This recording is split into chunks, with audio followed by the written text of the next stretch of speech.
All right, YouTube, what's going on? This is Ron. Today's Bible verse for the reading plan, Joshua chapters 9 through 11, 1 Corinthians chapter 6. And let's get to the lesson today. Today's devotion for March 21st, Philippians 2, verse 3. Let nothing be done through selfish ambition or conceit, but in lowliness of mind. Let each... You're gonna have a brain freeze? Excuse me. Let nothing be done through selfish ambition or conceit, but in lowliness of mind, let each esteem others better than himself. So that's the verse that has to deal with this today, this reading. It says, maybe you find yourself a little depressed today. I understand there is clinical depression, and I'm not speaking of that, but rather of those who may be, quote, down in the dumps. You might be in the doldrums, even though you are in good health. You had a meal today, and you have clothes on your back and a roof over your head. Maybe you are down because you know someone else has it a little better, or maybe a whole lot better than you do. If so, then I have a 10-step solution for depression. Step 1, do something for someone else who has greater needs than you. Step 2, repeat step number 1 9 more times. Not only has God told us it is happier to give than receive, but scientific research shows the same. It is well documented that volunteering elevates mood in most people. This phenomenon has been dubbed the helper's high.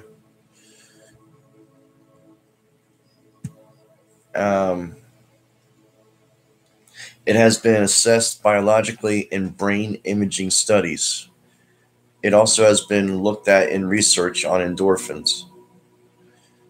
I have never experienced the runner's high, but I do know about the giver's high. If someone asks you what you are doing on the weekend, you can say, I'm getting high. Whoa, what? Yes, at church, giving to the Lord and serving others. Proverbs 11:25 says that those who refresh others are themselves refreshed. When we take our eyes off ourselves, it puts things into perspective.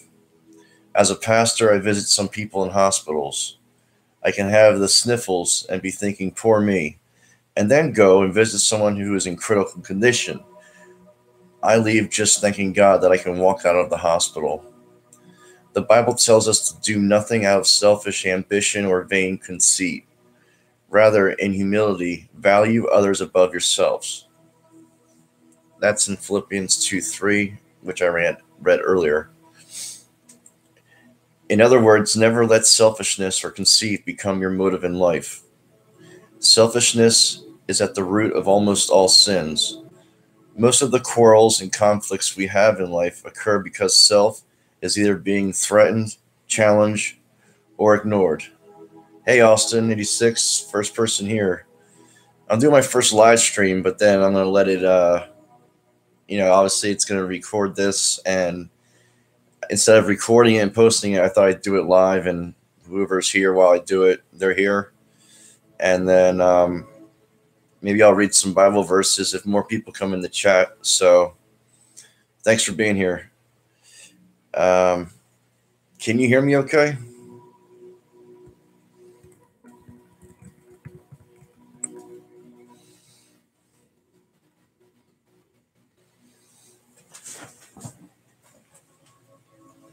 I'm assuming there's a chat section there for you to type.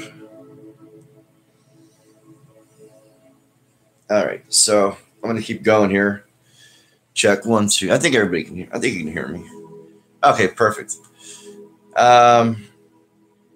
So where did I leave off? Okay, let me back up.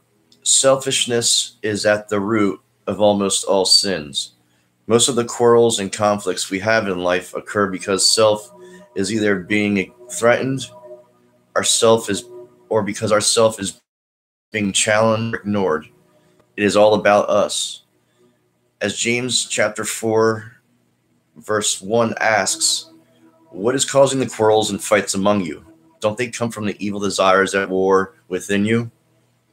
How true is that? We all want it our way.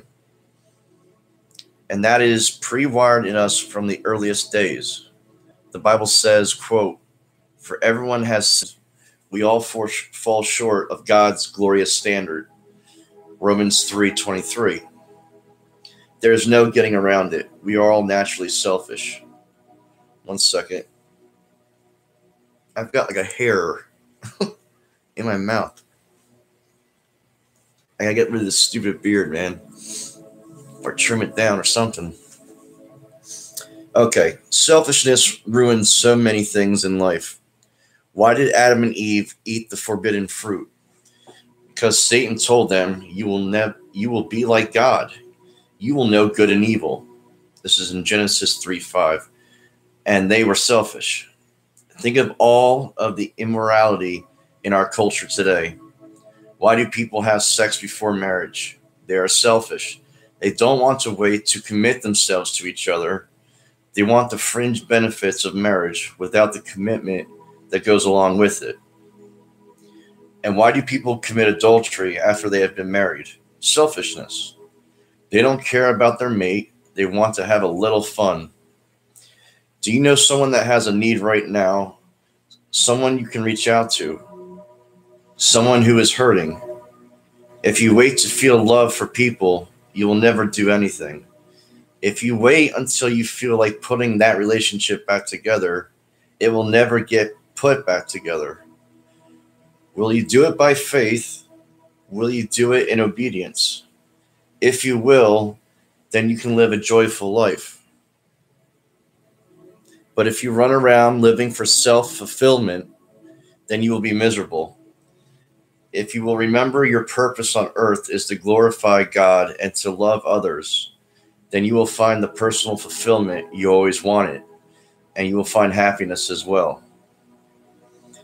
So that is the reading for today. And in the description below, I will have the links to the usual channels that I suggest. And I also was reading for my own reading today. This is Romans 8, and this is verse 9. Let love be genuine. Abhor, I guess, which I know is the word like to hate. Abhor what is evil. Hold fast to what is good. Love one another with brotherly affection. Outdo one another in showing honor. Do not be slothful in zeal, but fervent in spirit. Serve the Lord. Rejoice in hope. Be patient in tribulation. Be constant in prayer. Contribute to the needs of the saints, and seek to show hospitality. Bless those who persecute you. Bless and do not curse them. Rejoice with those who rejoice. Weep with those who weep. Live in harmony with one another. Do not be haughty, but associate with the lowly. Never be wise in your own sight. Repay no one evil for evil, but give thought to what is honorable in the sight of all. If possible, so far as it depends on you, live peaceably with all. Beloved, never avenge yourselves, but leave it to the wrath of God, for it is written, vengeance is mine, I will repay, says the Lord. To the contrary, if your enemy is hungry, feed him. If he is thirsty, give him something to drink. For by doing so, you will heap burning coals on his head. Do not be overcome by evil, but overcome evil with good. And then I wanted to read just a couple of Proverbs because they're good for wisdom. And read on your own Isaiah 65:17. I'm just going to put that there.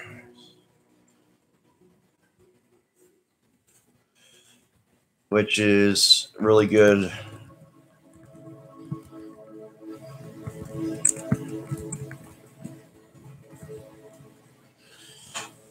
All right.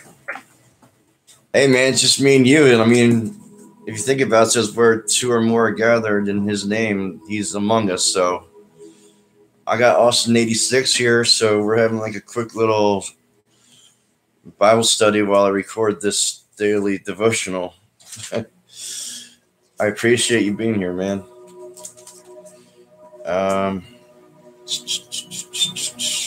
Oh yeah, and if you have any prayer requests, anybody, please put it in the description down below. We got 2 people now.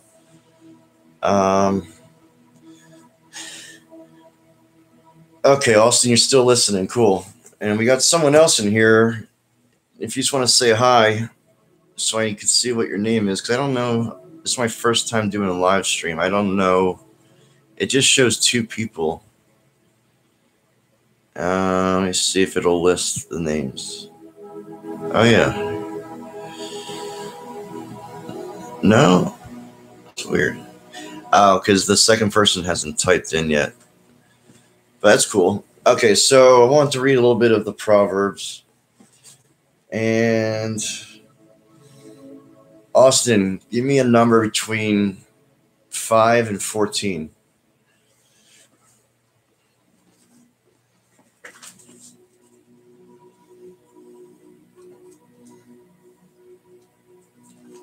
$11. Okay.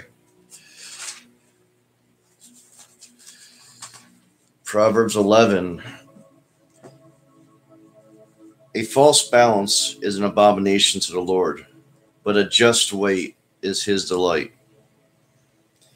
And in my Bible here, there's certain of these Proverbs, they have a little add-on to it, so I'm going to read the footnotes if the proverb has one.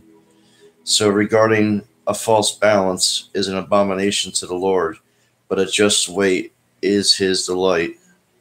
It says, God condemns the use of false mathematical figures or measurements to cheat someone in a business or sales transaction. See Leviticus 19:35 for that reference. In fact, this verse really reveals God's hatred of all forms of dishonesty and unfaithfulness. He commands that we deal fairly and honestly with people, both in financial matters and in other situations where cheating is possible.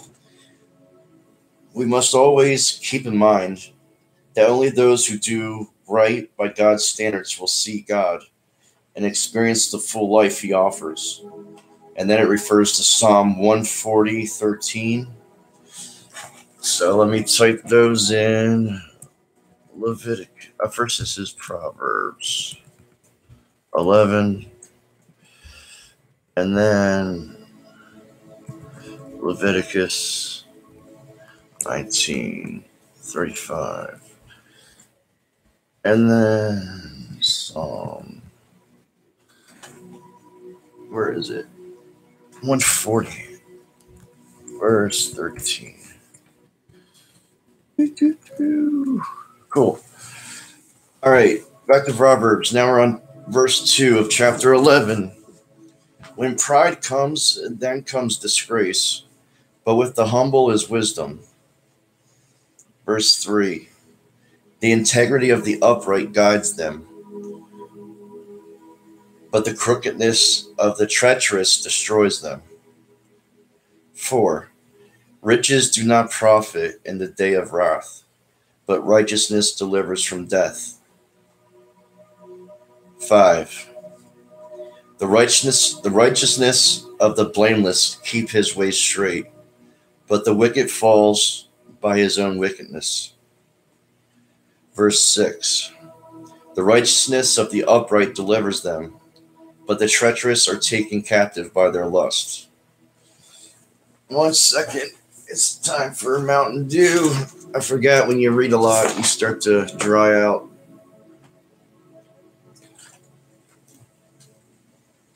I could drink this forever, but I'd probably turn into a pile of sugar and explode.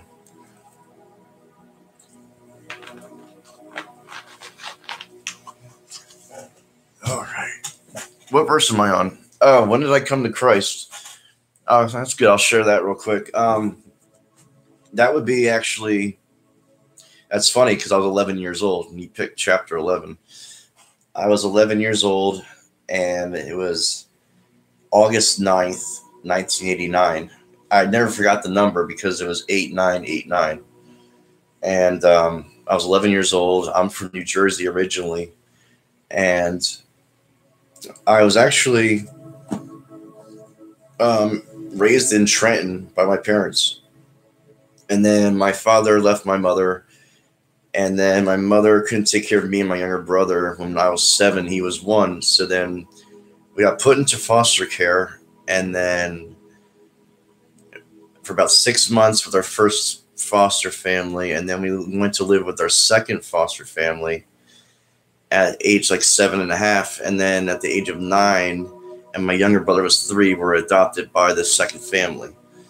And I was in New Jersey until I was 19, until I joined the Marine Corps and did that for 5 years. But so the reason I said all that was because the family that adopted us, when I was 8, we started going to a Baptist church. I learned the basics about God, but I didn't know what it meant to be a Christian or anything like that. So my mom sent me to this summer camp. It was like a 1-week long camp. It was actually it's a little island on the Delaware River in between New Jersey and Pennsylvania. Near, it's in Hunterdon County, like near Frenchtown, New Jersey, Milford. Anyway, so every night there was like an assembly night in the open area. It's like a pavilion picnic, and the pastor would give like a sermon every night. And I think it was like the second to last night. There was a invitation that if you wanted Jesus to be in your life, to raise your hand. And so then I accepted Christ when I was 11. So, okay, I'm sorry to hear that. Divorce is a horrible thing.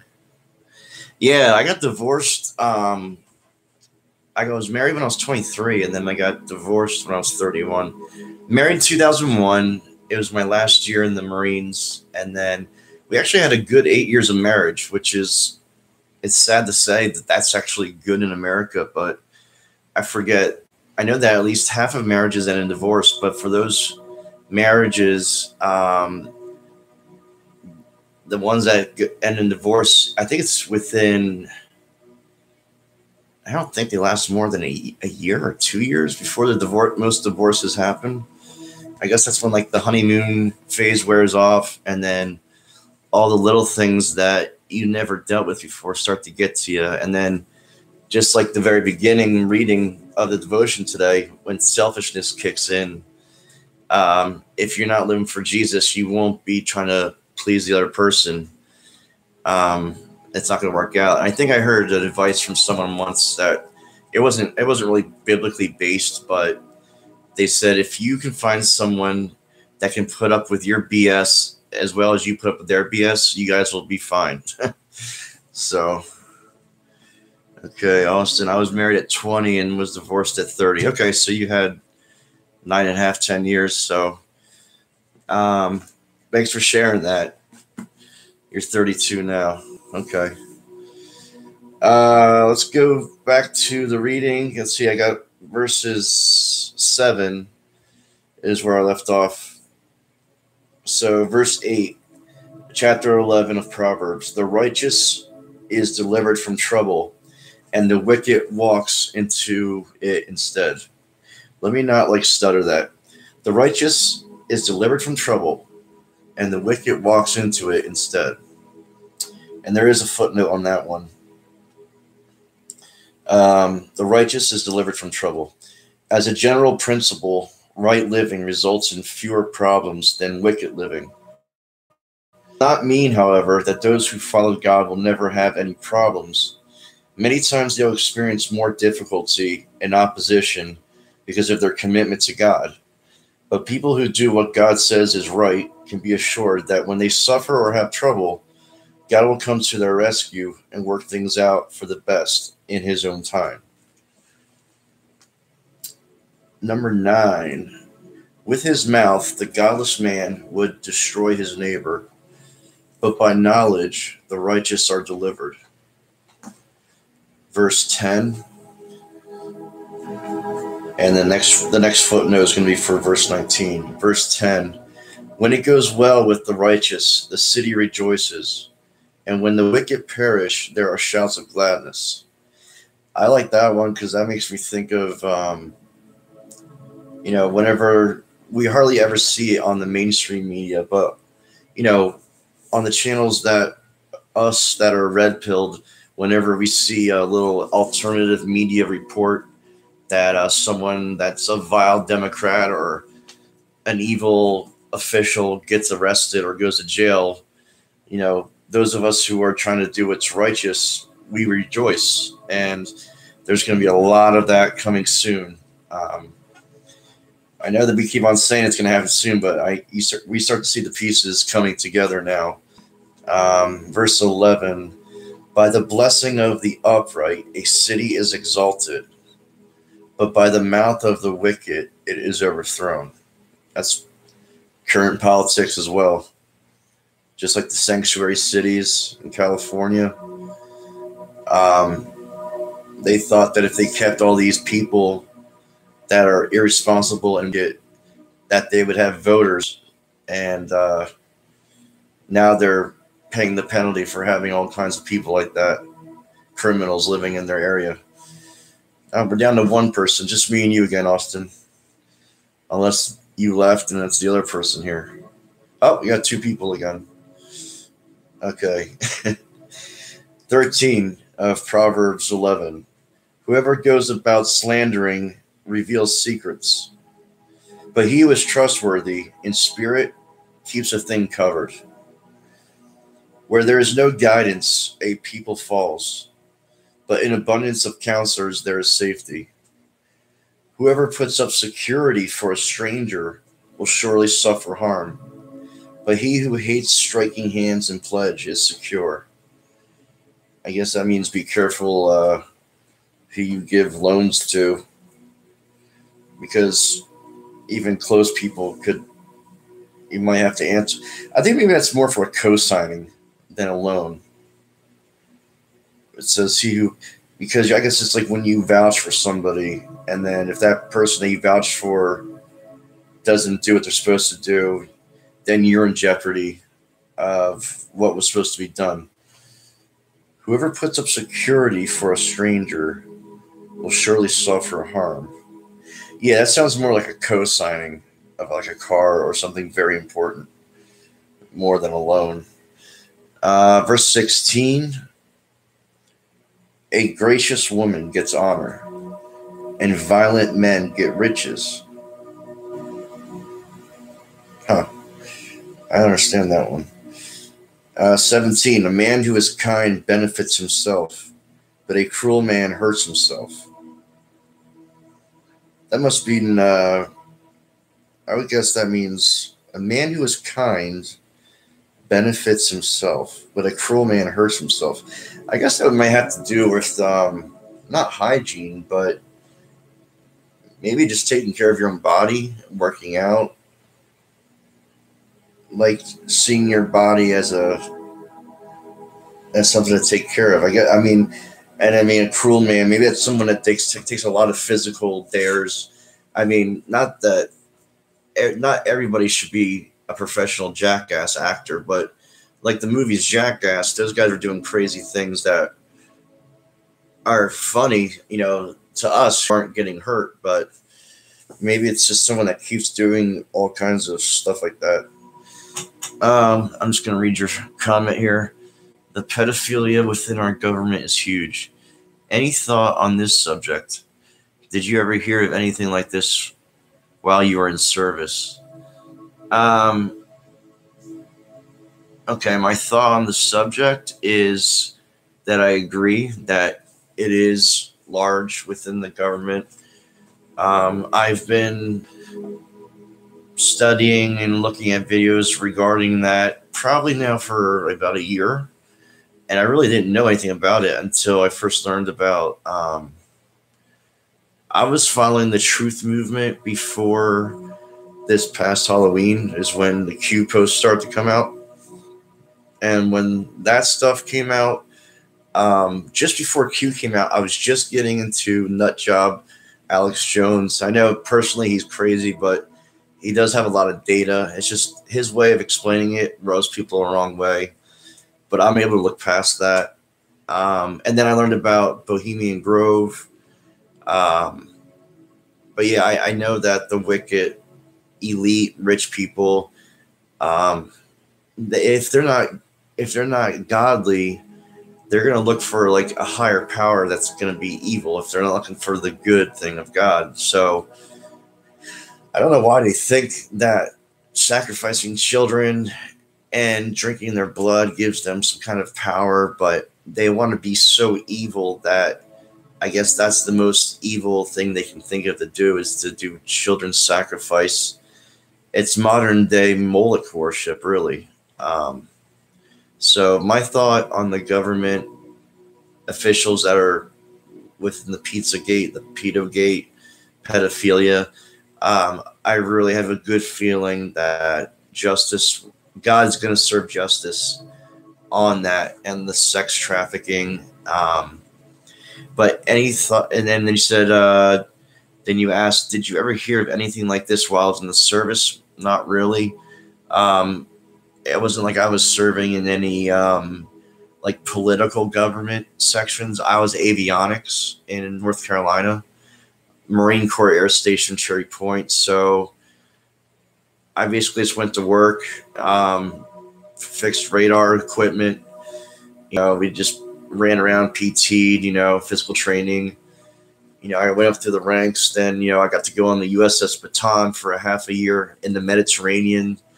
This was back in '99. Clinton was president, and this was during peacetime. So it was basically like a working military vacation. I got to see Spain, Malta. We were there a couple of nights where we can go out on liberty, go to the clubs. I was 21. There was a casino in Malta. They treated you like James Bond, called you by like your last name, Mr. So-and-so, this and that. And I was winning blackjack with my staff sergeant. And then with the money I won, we had a nice dinner there. Walked back to the ship. I got to see the Holy Land. So I went to Israel. We were in port at Haifa, which is like a northern Mediterranean coast. Then we went through the, let's see, the way that you're looking at me. We went through the Suez Canal. So we had Egypt and Jordan, Suez Canal around Mount Ararat, up through the Adriatic Sea into the southern tip of Jordan, which is the port of Aqaba. And then I volunteered for 17 days as berm guard duty, where we were training in the desert. Our Marine infantry was training Jordanian troops for exercises over there. So did that. And then my last year in the Marines, I was in Okinawa, Japan. And this is when I had just gotten married.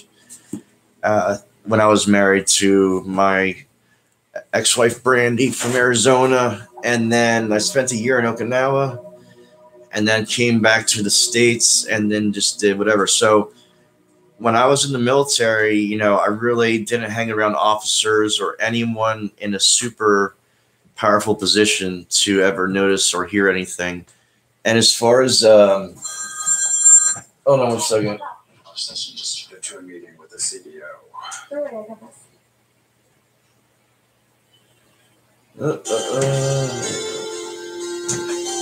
Okay.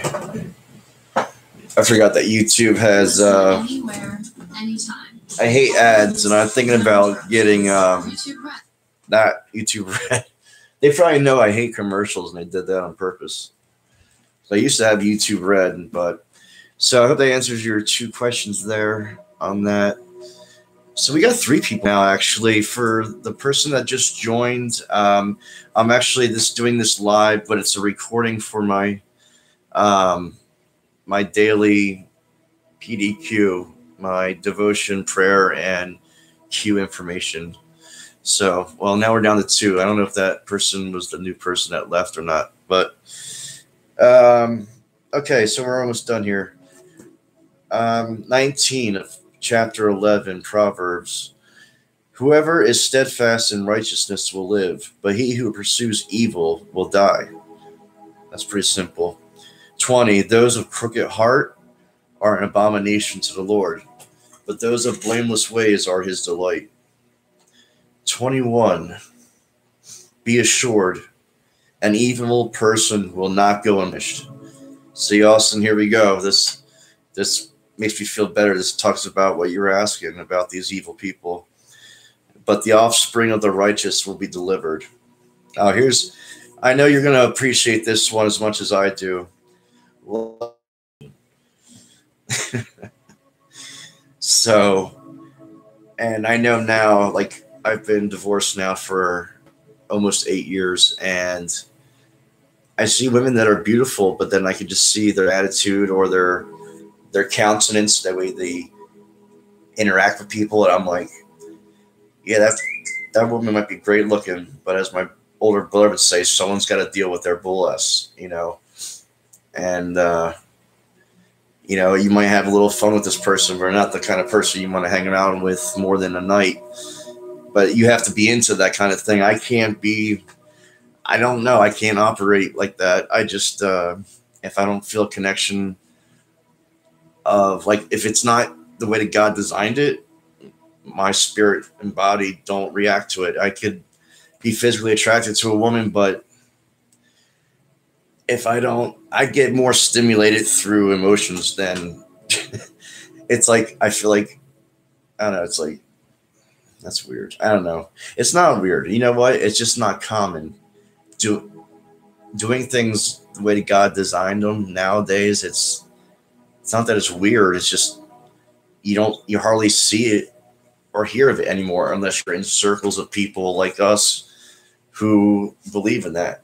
So, okay, where was I?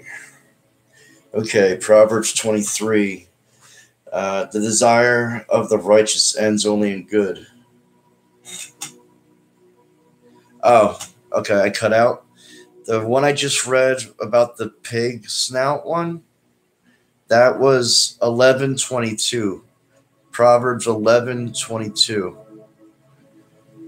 And now I'm going to start with 23. The desire of the righteous ends only in good. You're welcome.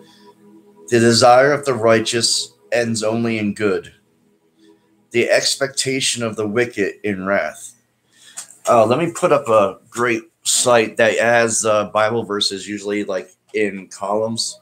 So you might have like the King James, the NIV, the ESV, which is what I read from, my electronic standard version, English Standard Version, and then they got like the NLT, New Living Translation.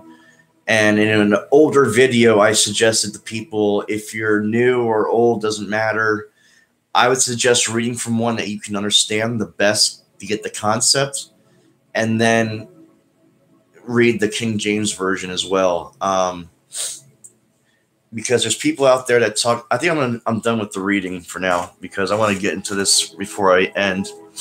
I want to talk about the people that are really tight about King James only, and I don't really buy that. Because if you think about it, okay, what about someone that doesn't speak English? Let's say they're in Mexico or Spain. There's not a Espanol King James only. I mean, there's not. So the originals would have to be the languages that the authors wrote in. And then you would have to be living in that culture to know exactly, But I do agree with people that say, I don't believe the King James only, but I do believe the King James Version is important. However, I like to read all the way through at my normal reading speed. I use the ESV. I used to be NIV, but then I was reading about the translations, and some are more like they'll translate as perfectly as they can, word for word. And then there's other translations where it's more about the concept, and they might change not the wording, but the translation might not be exactly. So I forget the fancy word for it. there's certain styles where it's more context, and then some where it's more, I don't know. But anyway, so I have this Holy Bible here. Is that mirrored? That's weird because I'm looking at it. It looks like it's backwards. I'm gonna keep Travis or Austin. Is that reading? Is that read normal to you guys, or does it looks like you're looking in a mirror where it's backwards right now? Just want to know if that looks like normal or not. Oh, to you it's normal. Okay, that's weird. So for me, when I see my feed of what I'm showing you, to me it's mirrored backwards. So okay, cool. That's good to know. Yeah, and this one's really cool. Check this out. These are the Psalms, and it's like the old-fashioned letters, like an O or whatever.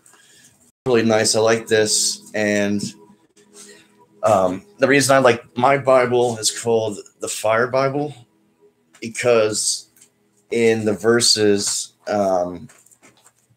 it's almost like some people call it like a study Bible because some of the Old Testament is really hard for me to understand. But when I used to teach young adults Sunday school, I would use them. You'll see the notes at the bottom on certain verses that are important, that have main topics. But then I don't read that King James with the fancy one because the letters are so perfectly like old-fashioned calligraphy. Like it takes me like 5 times as long to read one sentence because back in the old English days, the letter V was used for V's and the letter U. And there's others like that where double letters were used and S's in places where they weren't used. So I have this paperback King James version that I read. So when I'm studying, I'll read my ESV study Bible. And then it's good to read the King James because it talks about in Revelation. And I'll get really quick to that divorce remarriage topic if you want. Or maybe what I can do is I want to wrap this up soon because I don't want this deal longer than it's going. But I could start a new one either tonight or tomorrow. And maybe that's what I'll cover is the divorce remarriage topic. I think that would be good. Because I've dealt with it for years now, and I can help get you some clarity on that. So, that would be great. Okay, cool. Where did I leave off? I was talking about the King James. Oh, Revelation, and I was listening to a video about the guy who thought, "Oh, thank God, I just invented this RFID chip." But I don't think this will be like the mark of the beast or whatever. It says that in Revelation that it would be in every translation except for King James. It says on the forehead or on the right hand. But if you look in Revelation, and this is why, I don't believe in King James only, but I do believe it is important to read alongside because sometimes you can look at things that little minute details. Especially this one was important enough that I want to share it. Let me find it. It talks about. Oh, 1 second. If you know the verse, I'm talking the chapter in Revelation where it talks about receiving the mark on the forehand or the forehead, let me know if you find it before I do. I think it's in the last couple chapters. Let me look at my other Bible, and then I'll look to the King James to show you the difference between the two verses.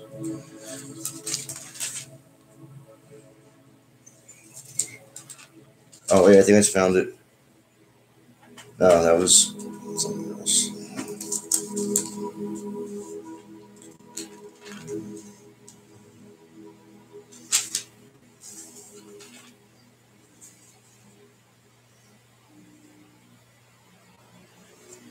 Have you found it yet, Austin? Or you not have Bible with you? You could probably Google it for me, or else I could do that.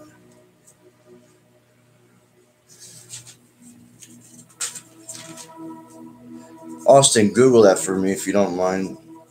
Where in Revelation or text? Just Google mark on the forehead and yeah, Google it for me. Thanks.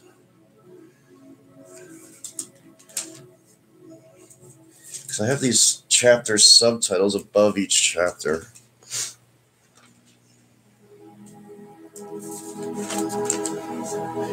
I should know it just based on mine. It's chapter 6.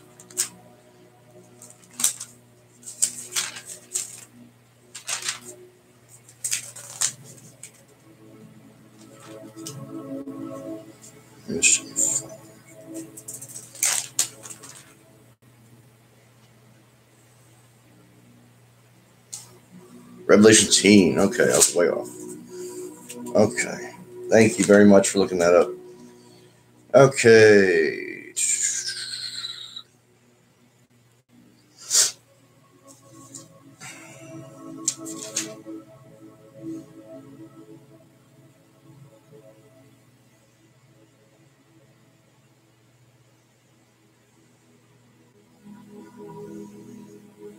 Okay, I found it. 16. Okay, yep. Okay, Revelation 13. I'll start at verse 11. Then I saw another beast rising out of the earth. It had 2 horns like a lamb, and it spoke like a dragon. It exercises all the authority of the first beast in its presence, and makes the earth and its inhabitants worship the first beast, whose mortal wound was healed. It performs great signs, even making fire come down from heaven to earth in front of people. And by the signs that is allowed to work in the presence of the beast, it deceives those who dwell on earth, telling them to make an image for the beast that was wounded by the sword and yet lived. And it was allowed to give breath to the image of the beast, so that the image of the beast might even speak and might cause those who would worship the image of the beast to be slain. It also it causes all, both small and great, both rich and poor, both free and slave, to be marked on the right hand or the forehead, so that no one can buy or sell unless he has the mark, that is, the name of the beast or the number of its name. This calls for wisdom. Let the one who has understanding calculate the number of the beast, for it is the number of a man, and his number is 666. So now let me go to King James and read that and show you. Okay. 13. Come on. Okay, so I'll start at 15. And he had power to give life unto the image of the beast, that the image of the beast should both speak and cause that as many as would not worship the image of the beast should be killed.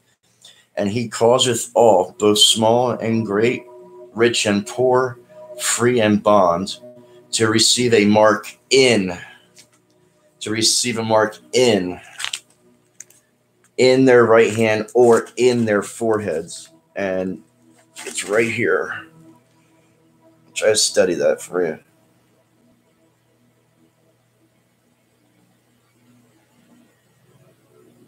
Okay.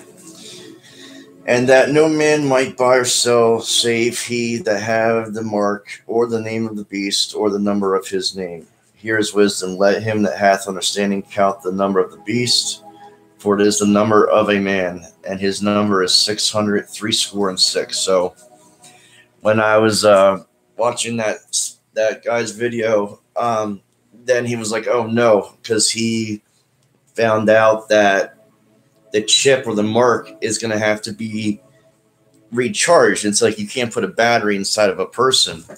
So what they're going to have a recharge circuit in this chip, and it's going to use fluctuation of your body temperature.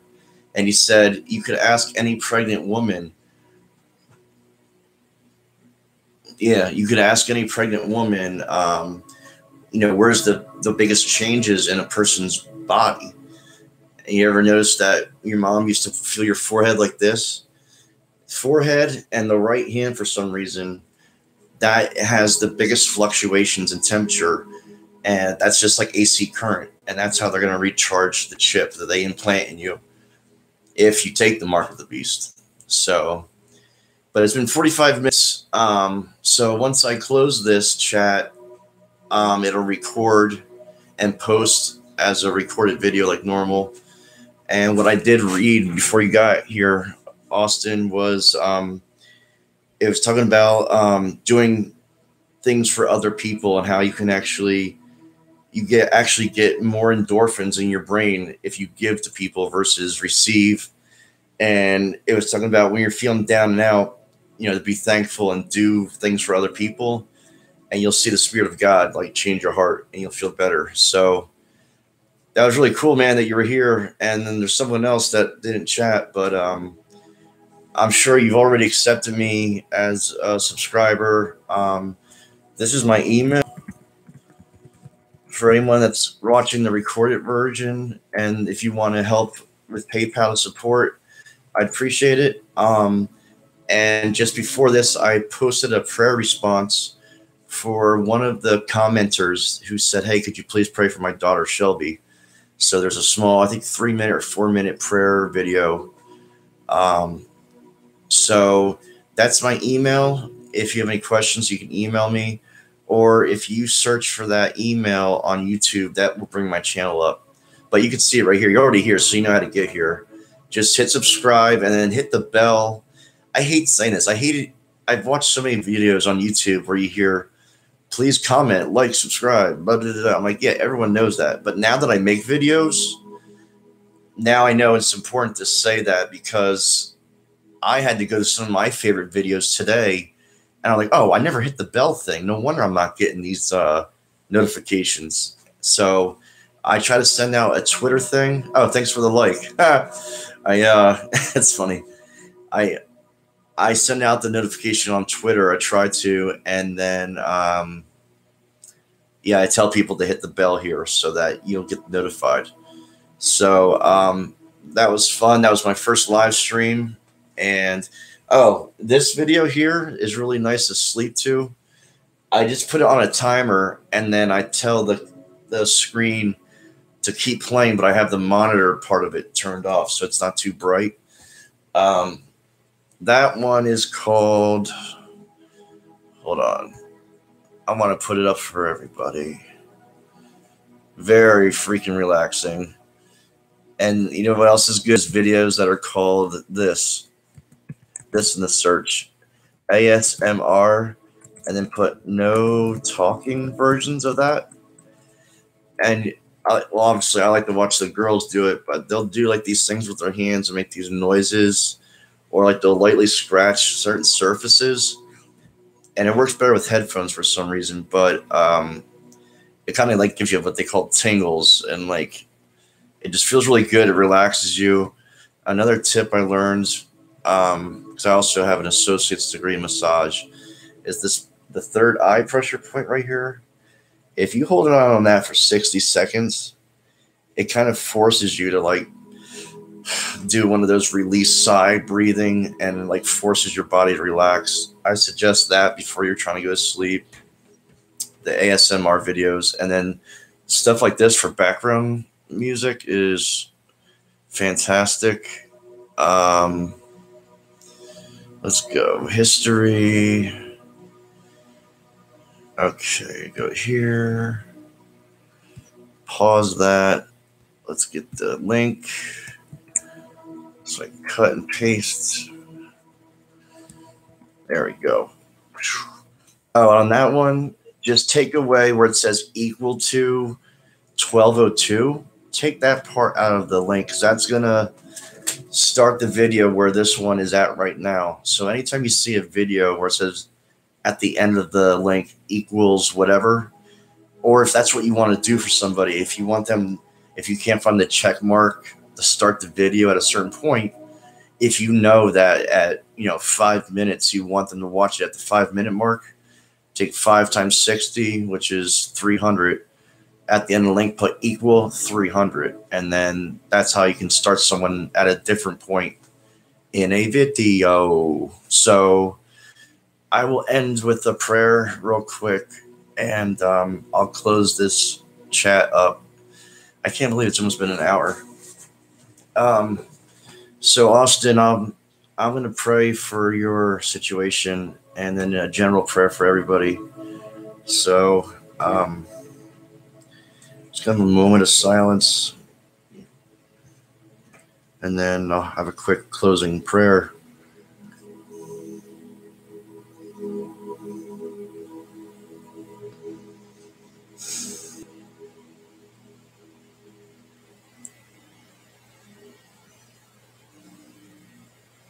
Heavenly Father, thank you for today, Lord.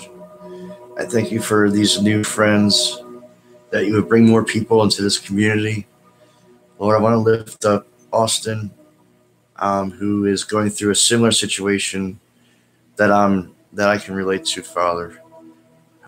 He wants to do the remarriage of someone, get a new wife, but he wants to make sure it's done according to your ways, and he doesn't want to do anything that would be a sin or upset you.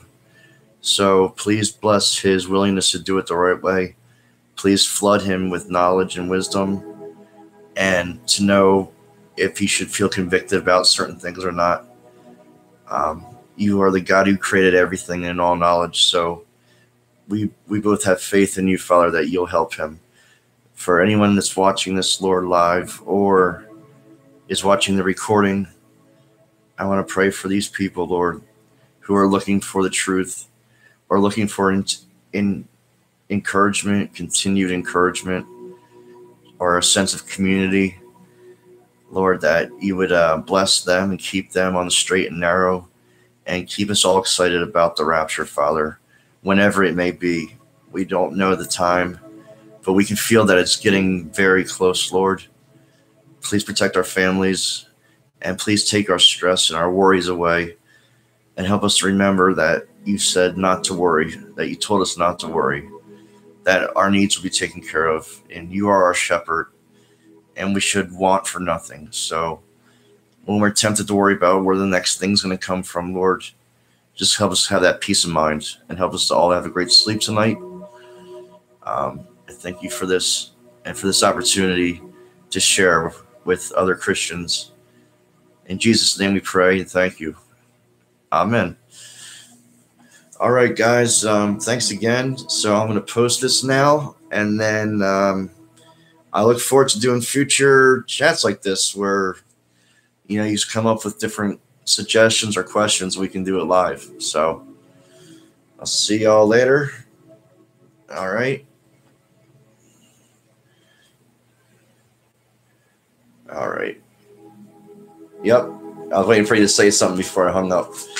Amen. Thanks, and see you soon. All right, Austin, and the other two people. Thank you.